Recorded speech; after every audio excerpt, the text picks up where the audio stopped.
Où sont-ils allés? Pourquoi faire? C'est ce dont on va parler tout de suite. Je remercie Thierry Lévy, Drieux Godfridi, Jean-Didier Vincent, Muriel Salmona qui nous quittent, d'autres arrivent. Regardez, où vont les Français quand ils quittent la France? Exemple.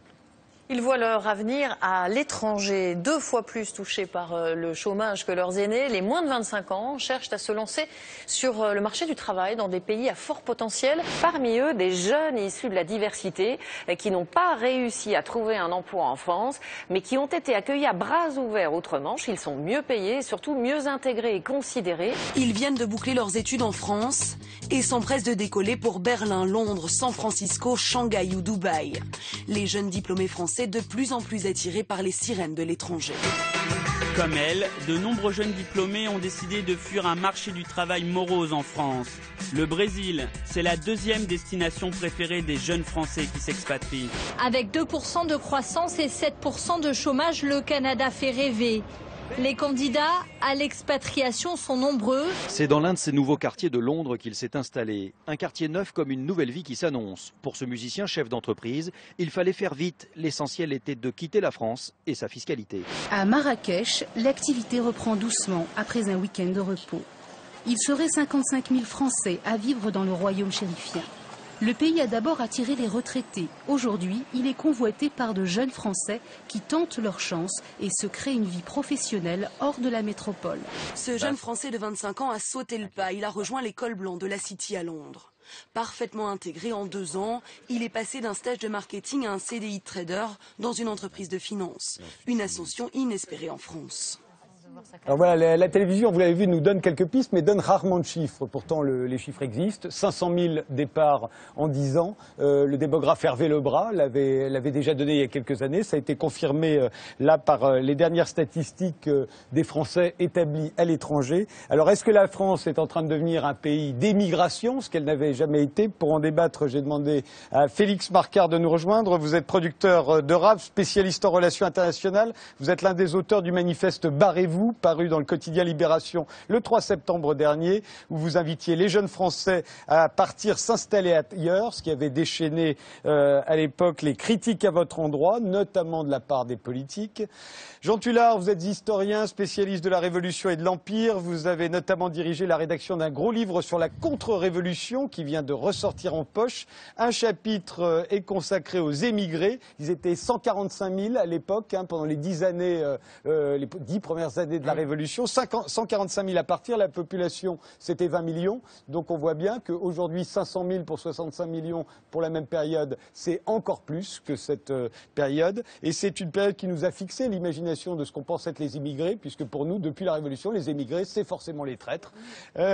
Sébastien Musset, vous êtes écrivain, vous êtes l'auteur d'Avatar, de Perverse Road, qui racontait votre émigration au Royaume-Uni, dont vous êtes revenu, dites-vous, et dont vous gardez un goût amer. Votre dernier livre s'intitule Les Endettés. C'est un recueil de textes parus entre 2008 et 2010 sur votre blog. Albert Ali, vous êtes agriculteur. En 2011, vous avez lancé un appel pour un islam national, patrie, foi et enracinement. Et vous publiez au mois d'avril un livre intitulé La France, Inch'Allah, qui est un hymne au patriotisme français dans lequel vous conseillez aux jeunes issus de l'immigration qui souhaitent s'installer à Dubaï ou à Londres de émigrer à l'intérieur et d'aller plutôt repeupler la Creuse que la City. Alors, je disais environ 500 000 personnes. Est-ce que le chiffre vous étonne, Félix Marcard? 500 000 en 10 ans, c'est 500 000 départs en 10 ans. Et il y a beaucoup et de plus en plus de départs d'expatriation spontanée. Ce n'est pas les entreprises qui envoient les gens à l'étranger. Ça ne m'étonne pas du tout. Ça me paraît d'ailleurs être dans le sens de l'histoire. La réalité, c'est que historiquement, il y a eu une émigration des privilégiés, des gens qui faisaient des écoles de commerce et des gens qui se portaient plutôt bien financièrement. La réalité depuis quelques années, c'est qu'il fait meilleur vivre ailleurs en tant que Français qu'en France. Aujourd'hui, ce n'est pas juste les banquiers et les diplômés d'HEC qui prospèrent et qui s'épanouissent à l'étranger plus qu'en France.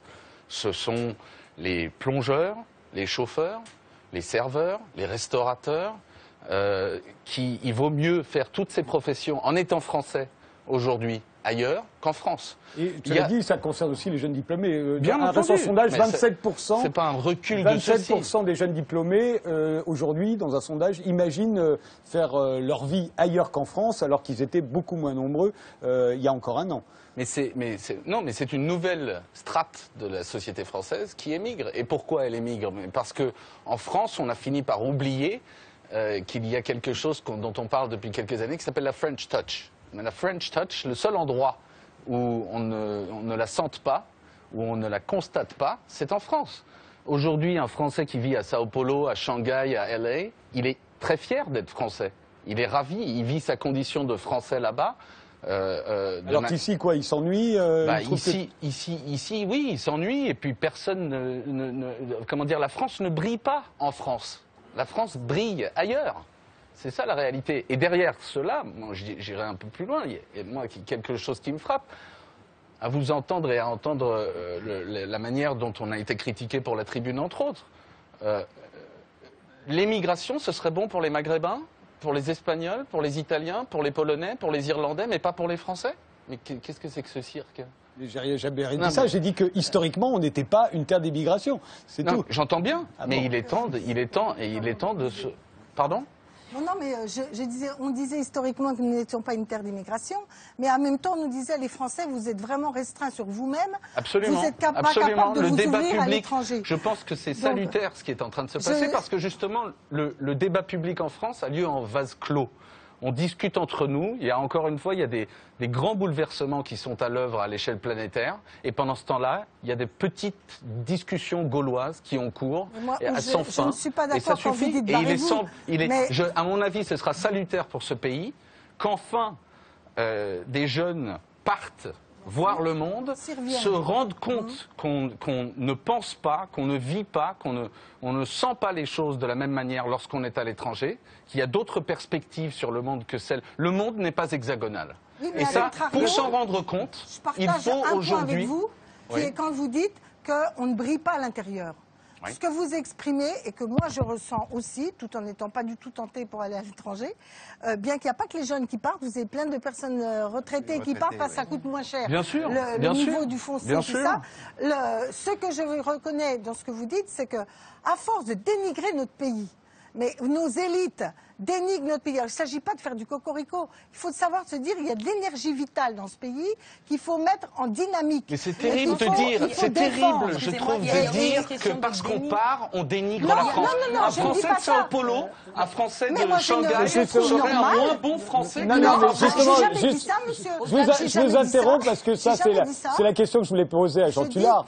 Est-ce qu'un émigré, depuis la Révolution française, c'est forcément un traître, historiquement? Alors, j'ai l'impression que je suis dans une mauvaise situation, dans la mesure où mes émigrés, qui ne sont pas uniquement les émigrés de la Révolution, il y a eu les protestants avant, sous Louis XIV, quand on a révoqué l'édit de Nantes en 1685.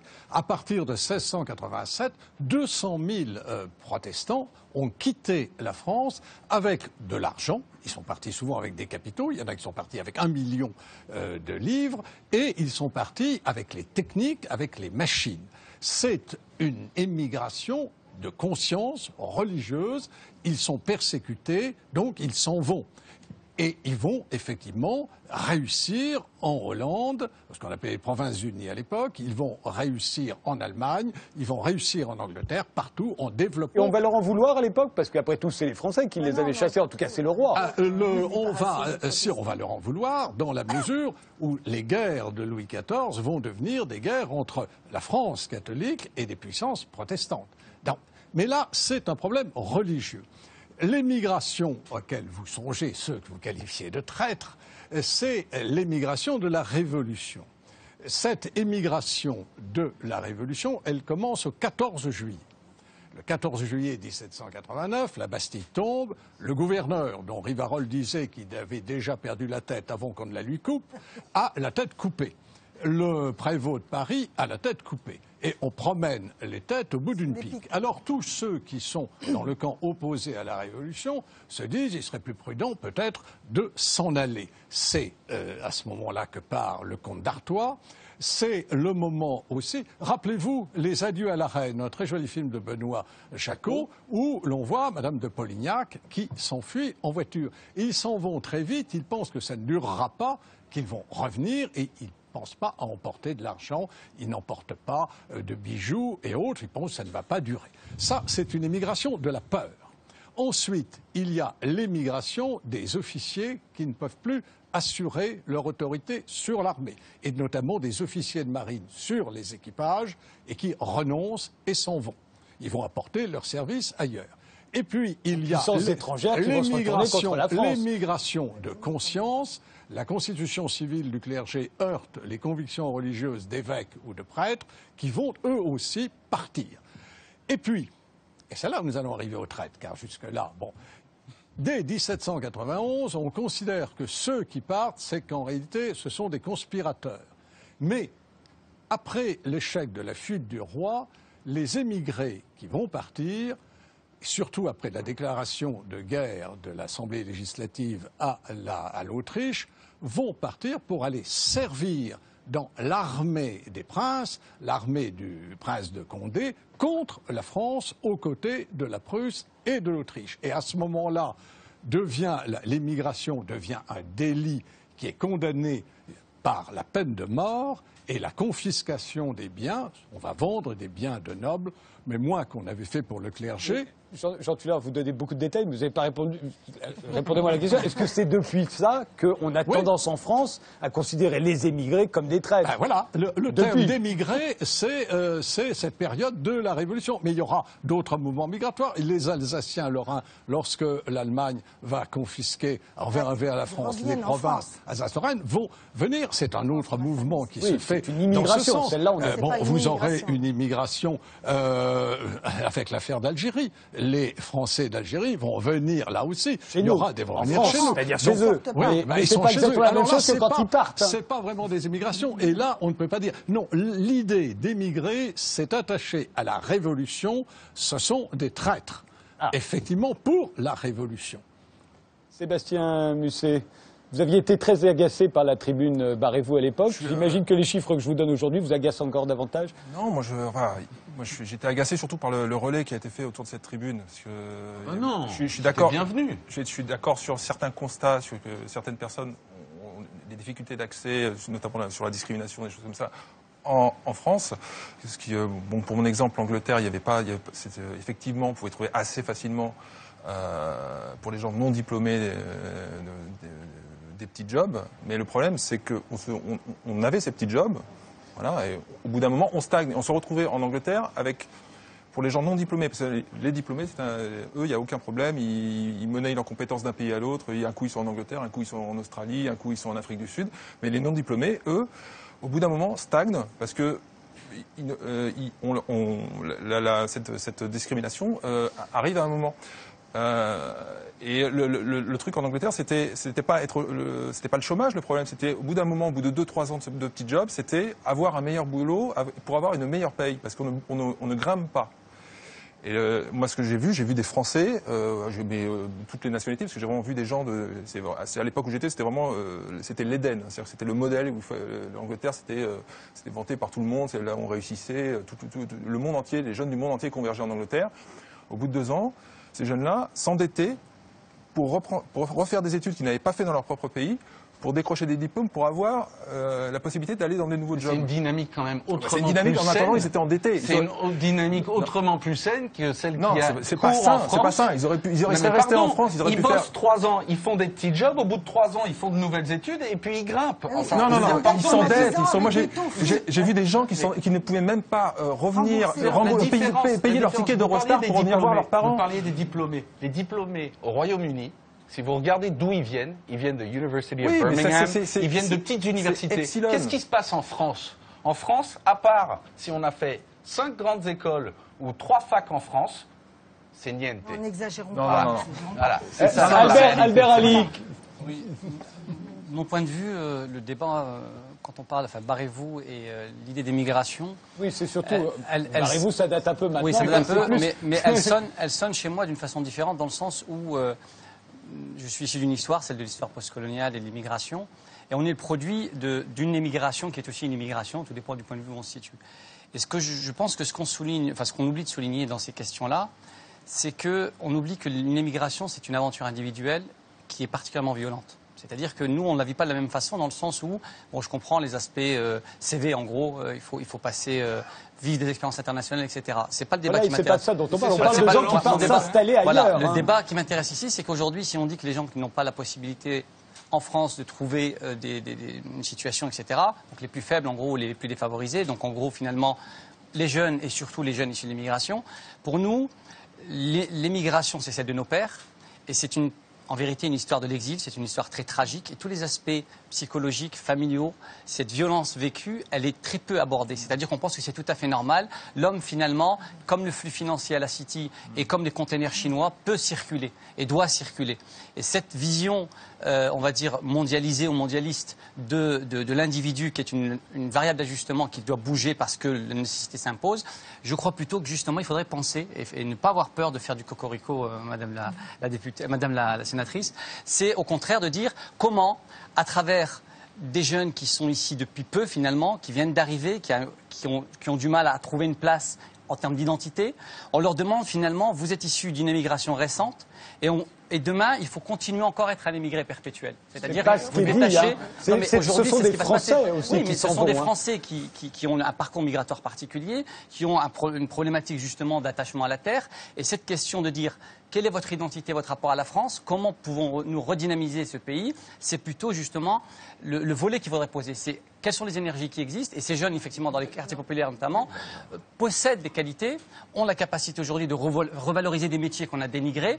Et le plombier polonais peut rester peut-être en Pologne et devenir demain, laisser la place à... Non, c'est pas une question de ségrégation, c'est une question d'art, l'homme de l'art. Maboula Soumaoro, puisque vous-même vous avez fait ce parcours aussi. Oui, j'ai eu un parcours, donc c'est une trajectoire particulière et individuelle, donc qui représente aucun groupe, mais qui a été vraiment très positive pour partir aux États-Unis, d'enseigner aux États-Unis, de revenir ici, même si vous continuez de... Mais c'était juste pour rebondir sur justement cette histoire de l'émigration postcoloniale, dire aujourd'hui que justement les descendants de ces sujets postcoloniaux qui sont venus s'installer en France, qui sont quelquefois, qui sont d'ailleurs assez souvent issus d'une histoire qui peut être violente, traumatique et enfin tous les adjectifs qu'on peut utiliser pour la décrire. Je pense que ces enfants-là n'ont pas nécessairement de problématique avec la France. C'est pas seulement dire ces enfants-là qui ne sont pas, on va dire, français depuis longtemps ou qui sont arrivés depuis pas longtemps,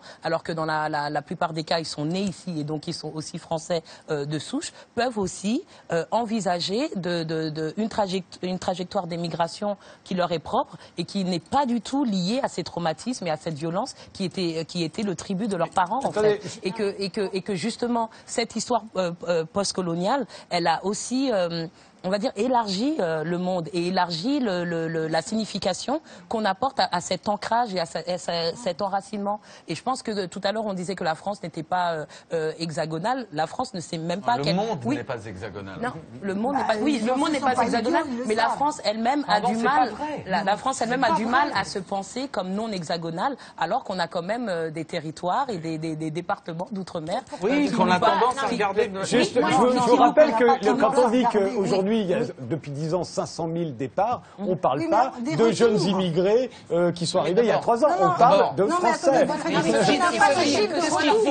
Qu'est-ce qu'ils font ces jeunes qui partent, Frédéric? Alors, on n'a pas les chiffres de retour parce qu'on sait qu'ils sont là-bas pour l'instant. Non, mais ce qu'on sait aussi, c'est que par exemple, on a eu pendant toute une phase un départ sur Espagne, le boom immobilier de l'Espagne, on a eu tout un départ sur la Grande-Bretagne et on a des retours. Alors, il y a deux types de cas. Il y a les gens qui, ponctuellement, dans une expérience de vie, partir ailleurs. Si c'est un libre choix, s'ils s'éclatent, pourquoi pas, et d'ailleurs beaucoup reviennent. D'autant plus qu'ils reviennent, et ça les études qui avaient été faites à l'époque du départ en Grande-Bretagne étaient nettes, ils revenaient quand ils avaient des enfants, ou quand ils avaient des problèmes de santé, ou quand les chômages et le revers s'est posé, car la précarité maximale qui leur était offerte là-bas est très supportable dans les périodes de grand boom, et dès que ça va plus, reflux. Surtout, Moi, c'est plus supportable quand on est jeune. Voilà, je pense C'est qu'il plus faut- supportable il quand faut- on est jeune. il faut Ces jeunes qui diversifier. partent, ils votent avec leurs pieds.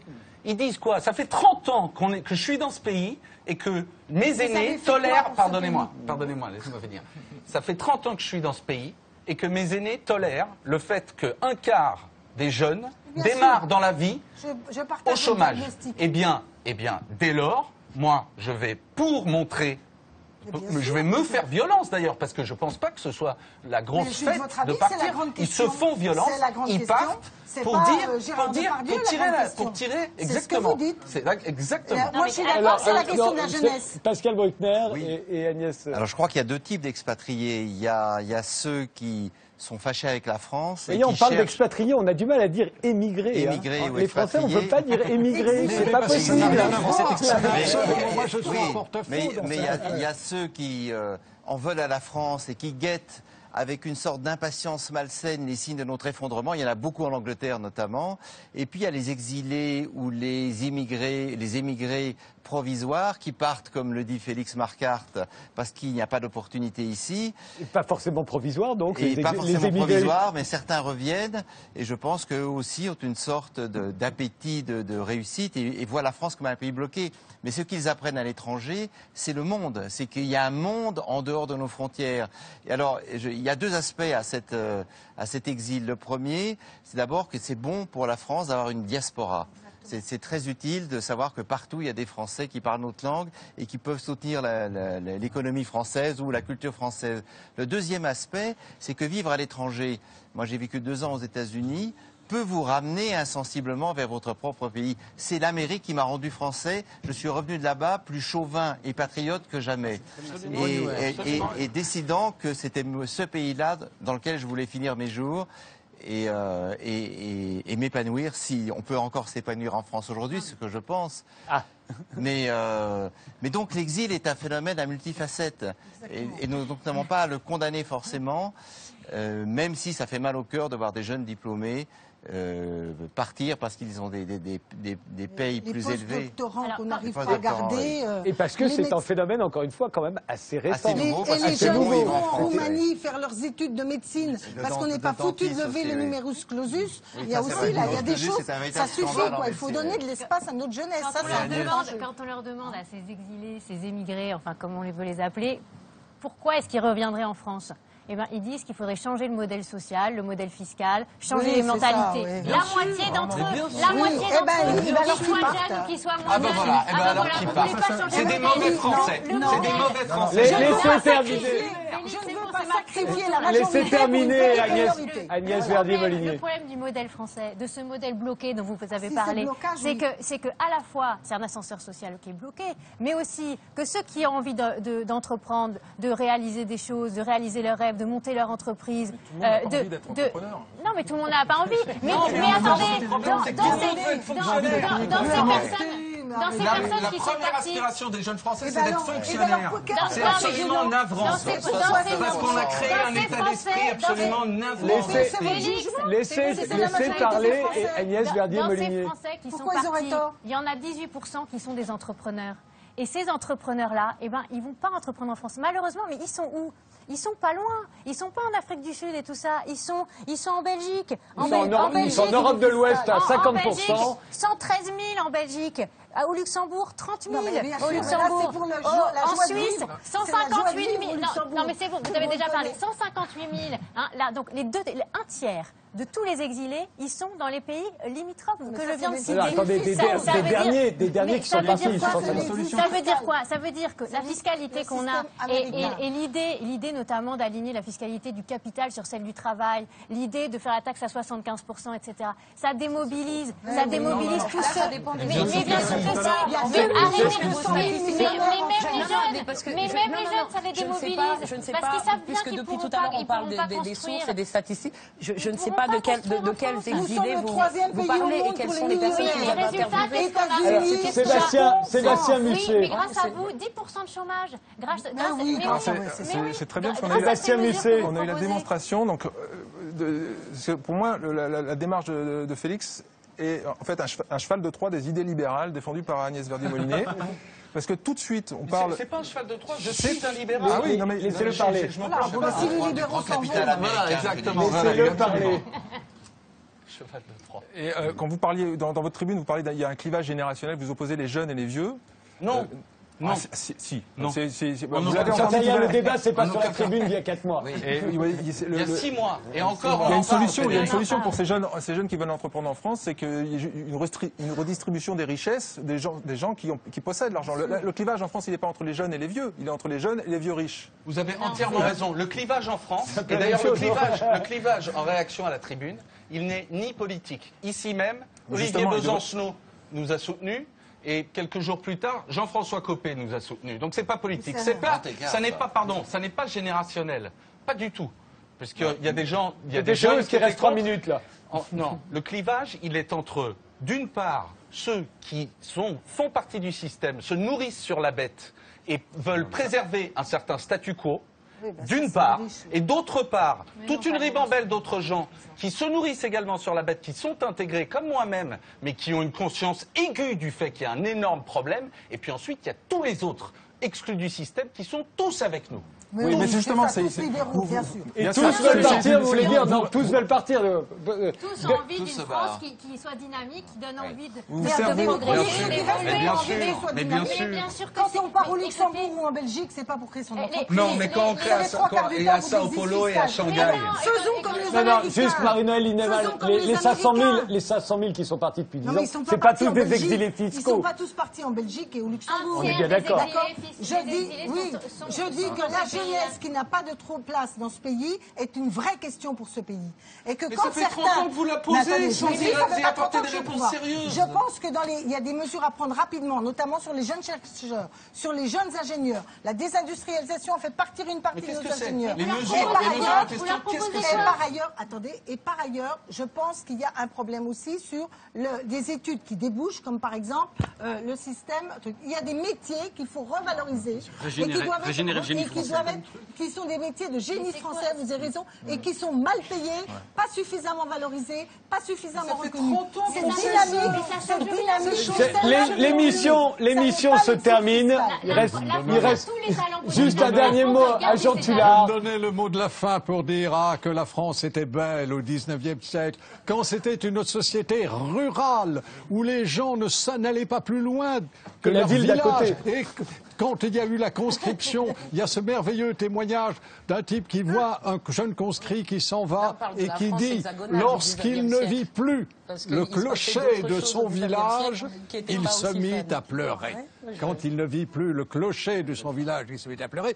Alors pourquoi ça a changé? Parce que la société rurale a disparu et parce que les moyens de transport, c'est pas comme les chariots de mes chers protestants qui s'en allaient en 1680 et quelques avec leur fourche et leur machine. Il faut juste se rappeler que dans cette France, même idéale du 19e siècle, ne se limitait pas à l'Hexagone. Et que dans l'Empire français, qui était, à travers le monde, les choses n'étaient pas aussi idéales. Voilà, Je vous remercie tous d'avoir participé à cette première émission sur France 2.